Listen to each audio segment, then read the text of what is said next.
4 lauréats de l'an passé et également notre collègue Jean-Marie Biscaye et l'élu Gérard Rosenthal. Nous avons procédé ce mois de juin à la visite des 18 participants au concours des maisons fleuries de la ville.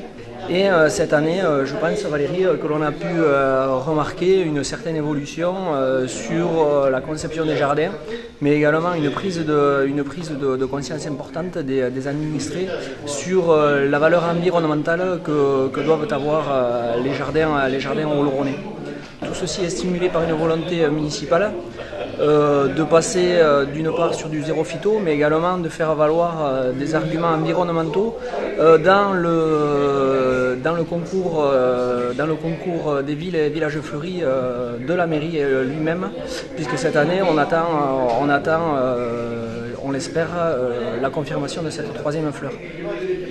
Pour revenir donc à ce concours, moi ce que j'ai pu en sortir, c'est un engagement fort des administrés qui ont souhaité participer, avec des compositions intéressantes, axées sur de la couleur certes, mais également du volume donné par certaines plantes vivaces, voire certaines associations avec des pérennes et du mobilier de jardin intéressant. Maintenant, il va falloir passer à une étape supérieure, parler et travailler des gestes éco-citoyens que l'on pourrait introduire dans ce cahier des charges des critères de sélection.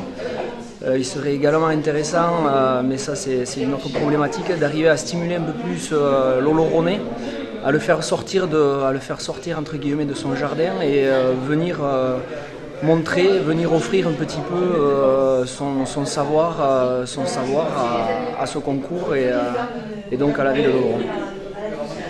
D'abord parce que je suis très heureuse de participer au fleurissement de la ville en général. J'ai toujours eu des fleurs à la maison et les gens qui passaient devant me disaient toujours « mais pourquoi tu ne participes pas ?» Donc la première fois je me suis inscrite. Et je crois que la première année j'avais gagné aussi, au premier mandat de M. Lebérel, qui pour moi c'est un plaisir. Après j'aime bien aussi les enfants quand ils passent devant la maison, ils s'arrêtent, ils regardent les fleurs, les petits personnages que je mets en place et tout ça. Et c'est vrai que ça fait plaisir et ça fait chaud au cœur. Je me dis, tiens, j'ai donné un petit moment de bonheur à un enfant ou à quelqu'un qui se promène et tout ça. J'ai toujours des gens très contents de regarder le jardin. Voilà. Donc c'est pour ça que je le fais aussi. Parce qu'il faut participer.